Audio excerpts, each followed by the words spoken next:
महाभारत काल से कुछ समय पहले एक महान तपस्वी थे जिनका नाम मांडव्य ऋषि था। वहाँ के राजा ने उन्हें गलती से पकड़कर फांसी की सजा दे दी और मृत्यु के पश्चात मांडव्य ऋषि ने यमराज से पूछा कि मेरी गलती क्या थी जिसकी मुझे इतनी बड़ी सजा मिली।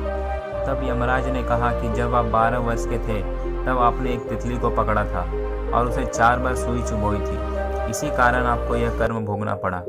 इस बात पर ऋषि क्रोधित होकर बोले कि एक 12 वर्ष के बच्चे को अच्छे बुरे का भी ज्ञान नहीं होता और आपने मुझे इसकी इतनी बड़ी सजा सुना दी, ये कहाँ का न्याय है। और तभी ऋषि मांडव्य ने यमराज को श्राप देते हुए कहा कि जाओ, तुम धरती लोक में एक दासी के पुत्र के रूप में जन्म लोगे।